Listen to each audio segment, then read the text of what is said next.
जयंती मंगला काली भद्रकाली कृपाणली दुर्गा क्षमा शिवा धात्री स्वाहा स्वधा नमोस्तुते। जय श्री कृष्णा, राधे राधे, जय माता दी। मैं शोभना वैष्णव आपके अपने YouTube चैनल में आप सभी का स्वागत करती हूँ। आज मैं आपको दुर्गा सप्तशती का 5वां अध्याय श्री दुर्गा पूजा पाठ विधि तथा सामग्री तथा उसके करने का क्या फल मिलता है वो मैं आपको बताऊंगी। पहले पूजा पाठ विधि। श्री दुर्गा पूजा विशेष रूप से वर्ष में 2 बार चैत्र व अश्विन मास के शुक्ल पक्ष की प्रतिपदा से आरंभ होकर नवमी तक होती है। देवी दुर्गा के 9 स्वरूपों की पूजा होने के कारण इसे 9 दुर्गा तथा 9 तिथियों में पूजा होने से नवरात्र कहा जाता है। चैत्र मास के नवरात्र वार्षिक नवरात्र तथा अश्विन के नवरात्र शारदीय नवरात्र कहलाते हैं। भगवती दुर्गा का साधक भक्त स्नानादि से शुद्ध हो शुद्ध वस्त्र पहनकर पूजा स्थल को सजावे। मंडप में श्री देवी दुर्गा की मूर्ति स्थापित करे। मूर्ति के दाईं ओर कलश स्थापन कर तथा कलश के ठीक सामने मिट्टी व रेत मिलाकर यव जौ बो दें। मंडप के पूर्व कोण में दीपक की स्थापना करें। पूजन में सर्वप्रथम यथाविधि गणेश जी का पूजन करके अन्य देवी देवताओं का पूजन करें। तत्पश्चात जगदम्बा का पूजन करना चाहिए। सामग्री: जल, गंगा जल, पंचामृत, दूध, दही, घी, शुद्ध शक्कर, शहद, शक्कर, रेशमी वस्त्र, उपवस्त्र, नारियल, चंदन, रौली, कलावा, अक्षत, पुष्प, पुष्पमाला, जयमाला, धूप, दीप, नैवेद्य, ऋतुफल, पान, सुपारी, लौंग, इलायची, आसन, चौकी, पूजन पात्र, आरती, कलश आदि तथा दक्षिणा। दुर्गा सप्तशती पाठ करने का फल। पाठ करते समय शरीर, वस्त्र और आसन शुद्ध होना चाहिए। यदि आसन ऊन का हो तो श्रेष्ठ होता है। इसके साथ ही हृदय में शुद्ध और श्रद्धा से पूर्ण होना चाहिए। मन में किसी के भी प्रति बुरी भावना नहीं होनी चाहिए। दूसरों की निंदा, झूठ, कड़वी बातें ना बोलें।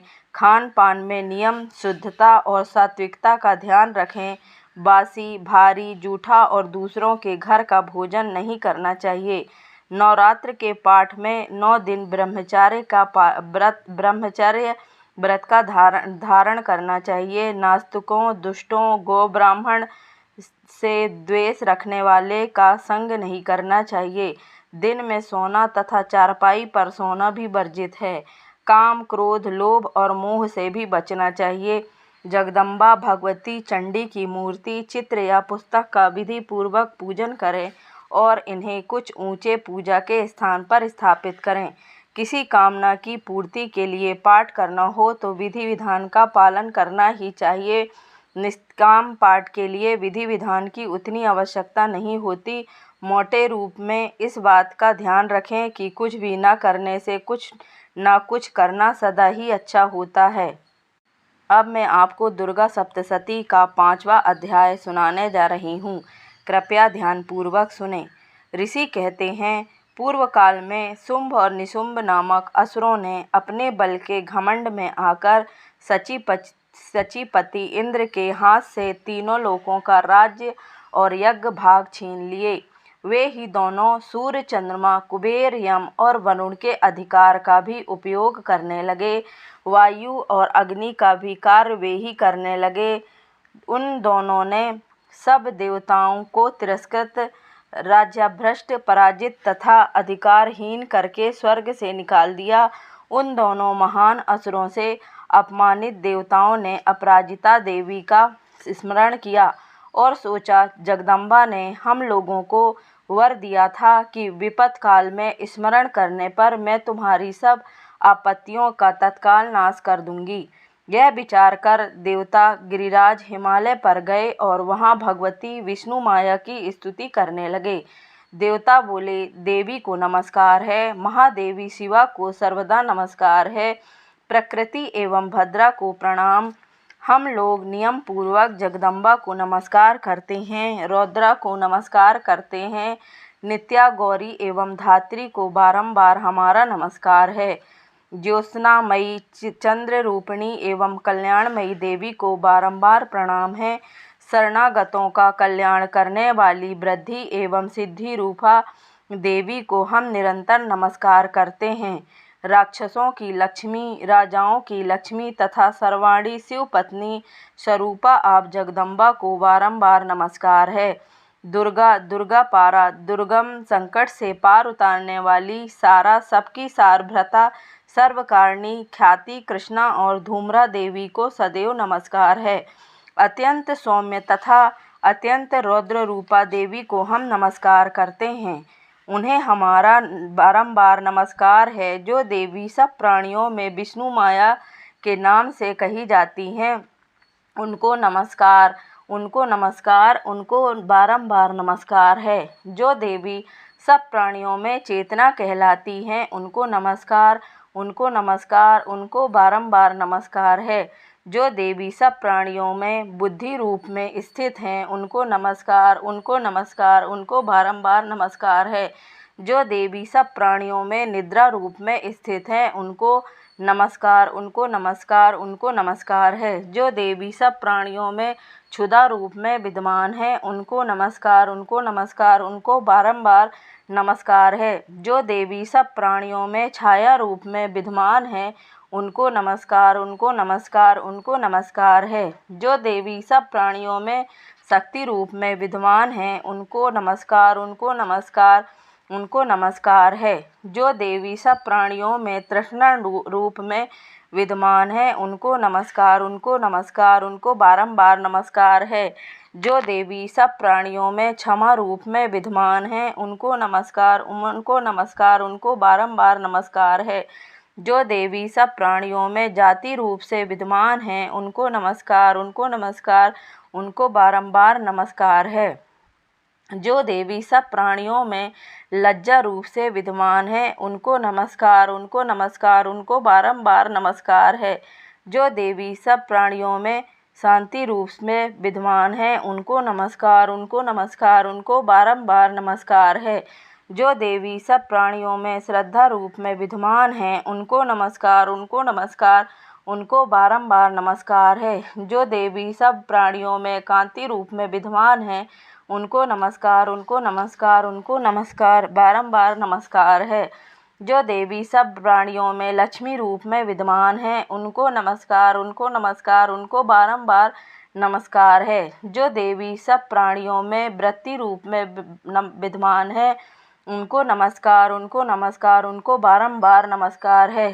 जो देवी सब प्राणियों में स्मृति रूप से विद्यमान है, उनको नमस्कार, उनको नमस्कार, उनको बारंबार नमस्कार है। जो देवी सब प्राणियों में दया रूप में विद्यमान है, उनको नमस्कार, उनको नमस्कार, उनको नमस्कार, बारंबार नमस्कार है। जो देवी सब प्राणियों में दृष्टि रूप में विद्यमान है, उनको नमस्कार, उनको नमस्कार, उनको बारंबार नमस्कार है। जो देवी सब प्राणियों सब जीवों में माता रूप में विद्यमान है, उनको नमस्कार, उनको नमस्कार, उनको बारंबार नमस्कार है। जो देवी सब जीवधारियों में भ्रांति रूप में स्थित हैं, उनको नमस्कार, उनको नमस्कार, उनको बारंबार नमस्कार है। जो जीवों के इंद्रिय वर्ग की अधिष्ठात्री देवी एवं प्राणियों में सदा विद्यमान रहने वाली हैं, उन व्याप्ति देवी को बारंबार नमस्कार है। जो देवी चैतन्य रूप में इस संपूर्ण जगत को व्याप्त करके स्थित हैं, उनको नमस्कार, उनको नमस्कार, उनको बारंबार नमस्कार है। पूर्व काल में इष्ट अभीष्ट प्राप्ति होने से देवताओं ने जिसकी स्तुति की तथा इंद्र ने बहुत दिनों तक जिनका सेवन किया, वह कल्याण की साधना भूता ईश्वरी हमारा कल्याण और शुभ करे तथा सारी आपत्तियों का नाश कर डाले।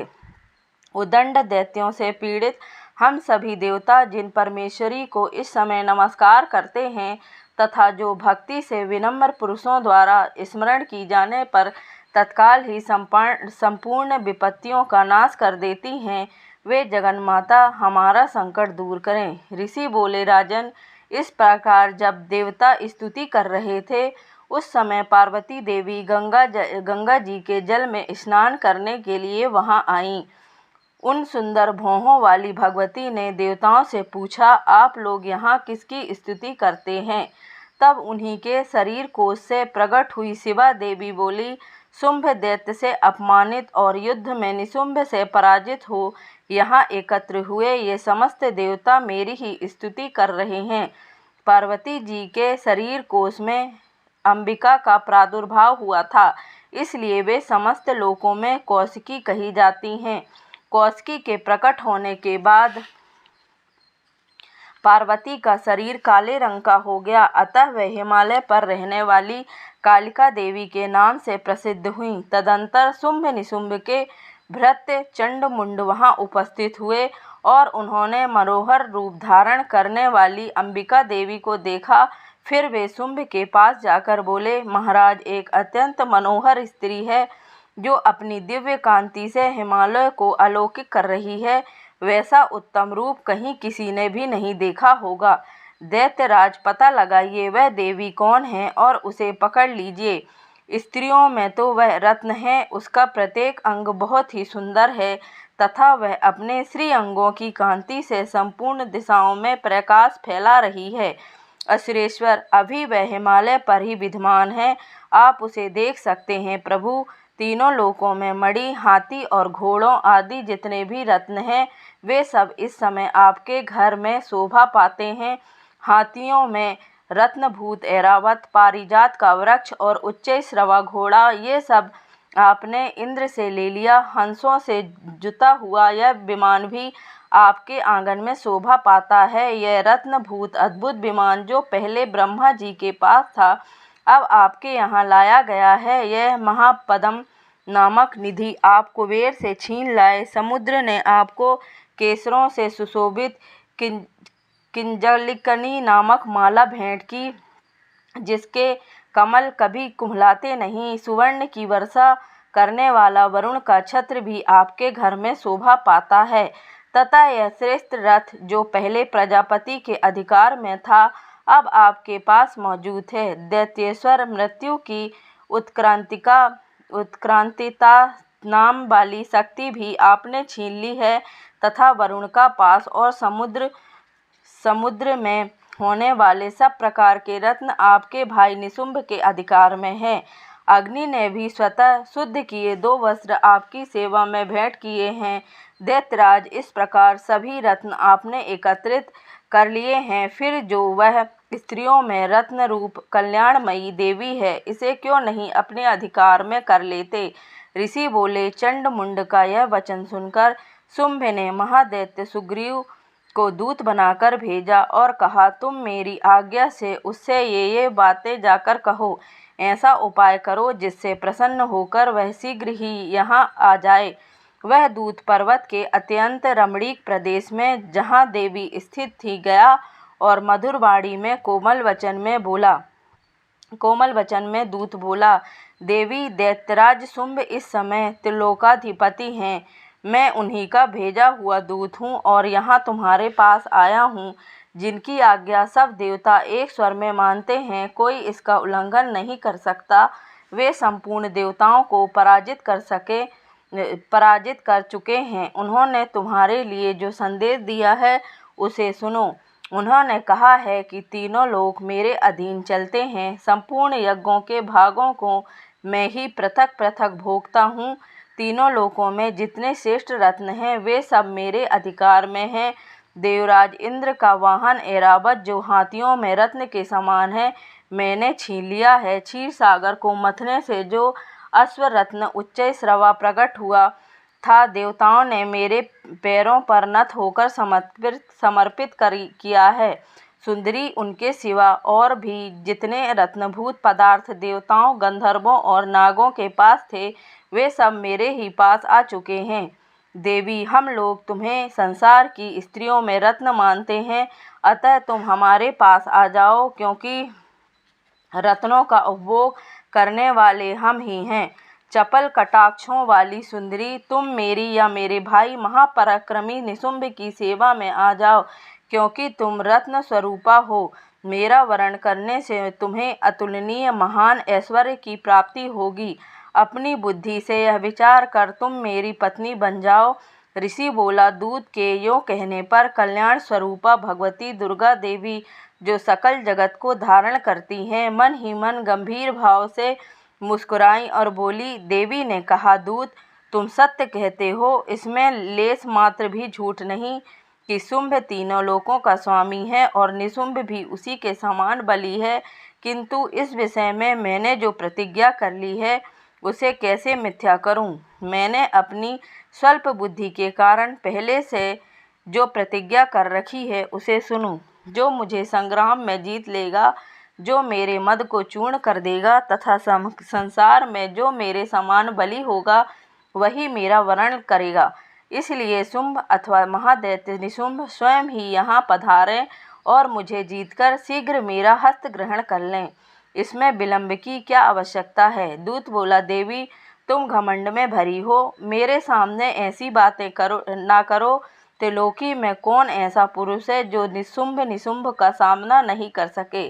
देवी, अन्य दैत्यों के सामने भी सारे देवता युद्ध में नहीं ठहर सकते, फिर तुम अकेली स्त्री होकर कैसे ठहर सकती हो?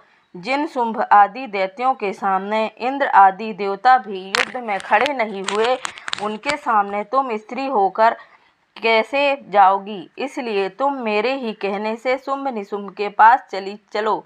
ऐसा करने से तुम्हारे गौरव की रक्षा होगी, अन्यथा जब वे केसों को पकड़कर घसीटेंगे तब तुम्हें अपनी प्रतिष्ठा खोकर जाना पड़ेगा।